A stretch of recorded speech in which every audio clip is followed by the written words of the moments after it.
Kings, queens, and the royalty in between. My preferred name is Sarah. Welcome to my channel! Today, we're talking about chosen ones.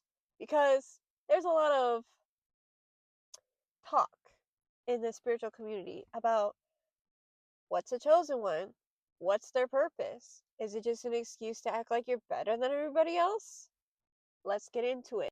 I had a really intense, lucid, vivid dream years ago where I was told by higher powers that I was a chosen one.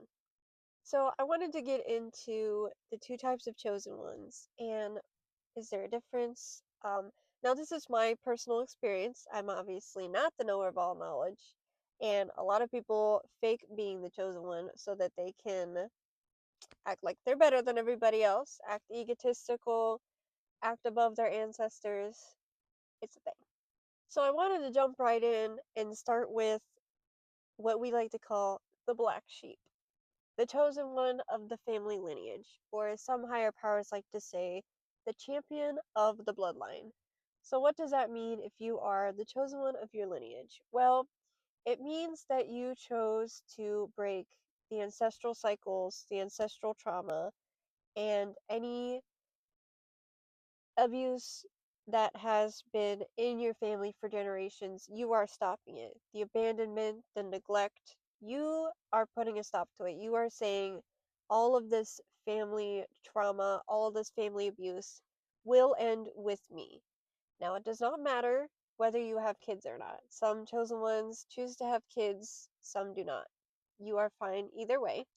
So, for a lot of you, you signed the soul contract before you came to Earth, and you said, yeah, I see this lineage, I want to go in, and I want to break all the cycles, end all the trauma. I want to work with, or maybe not directly with, but have with me all of the ancestors of both family trees, okay, your mother and your father, or if you are of an LGBTQ family, that's applicable. However, it resonates for you.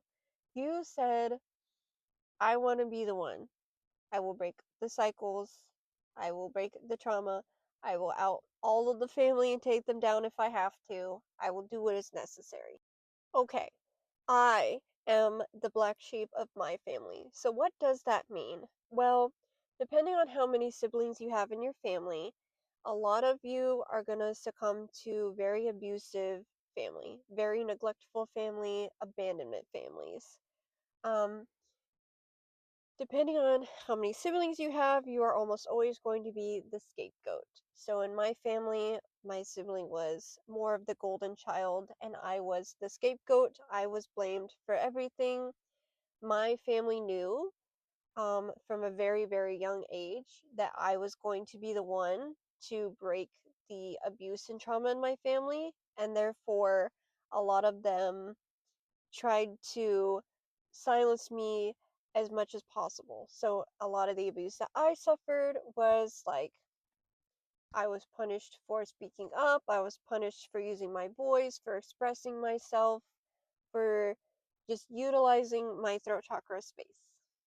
Now, I just want to say I do not think that I am better than my ancestors. I do not think that I am better than anybody else. I am just simply sharing my journey of being a chosen one.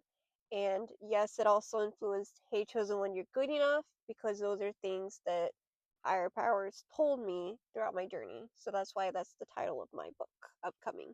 But getting back on track, so you will almost always be the scapegoat. So you tend to be, not that trauma is a competition, but sometimes you may be abused more, or you may be abused more severely than your siblings because they can sense that you are a chosen one. When you are a black sheep, you emit a certain type of energy where you just don't feel like you fit in with your family lineage, and your family members can sense that.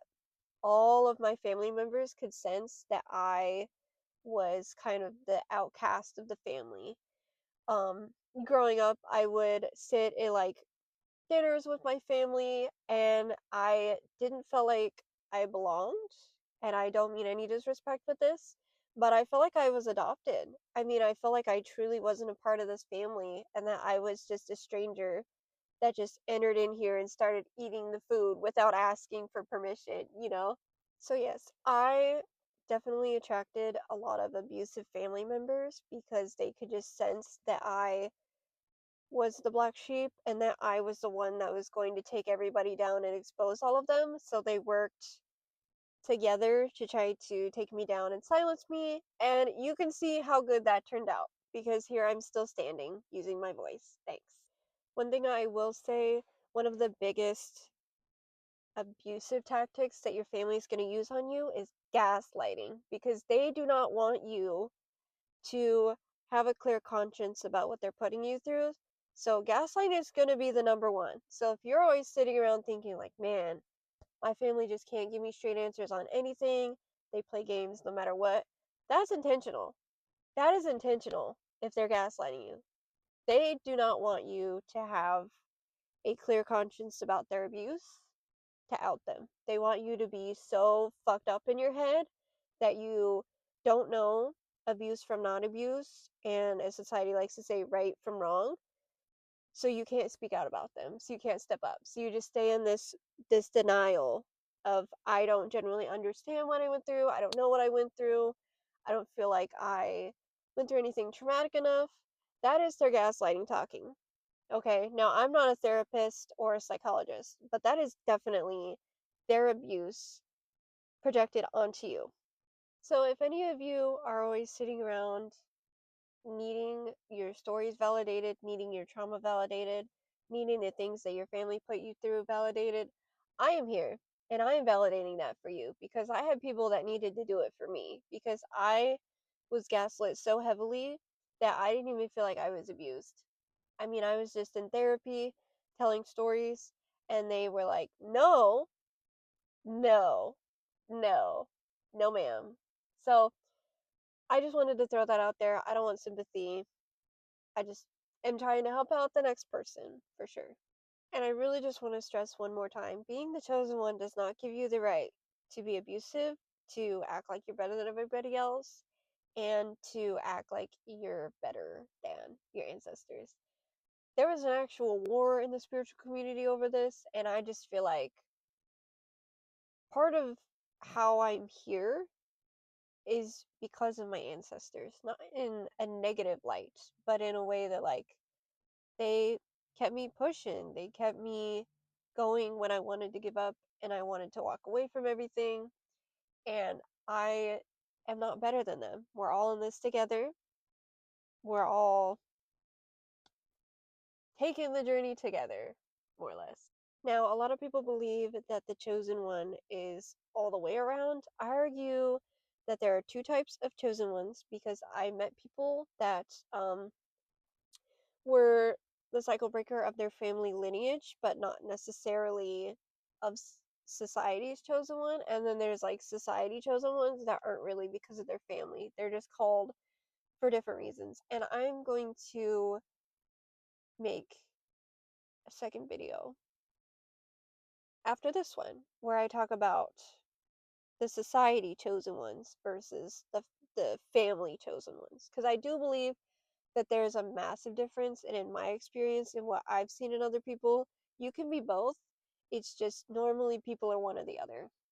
So one piece of advice that I will give you, if you are the chosen one of your family lineage, you will have to walk away from, for most of you, you'll walk away from all of your family.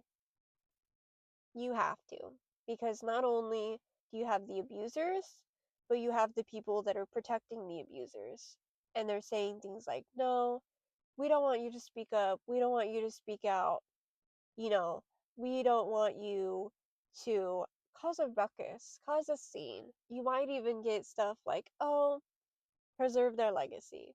Let me tell you, if they wanted their legacy protected, they should have thought of that before abusing their family members and before laying hands on their own children.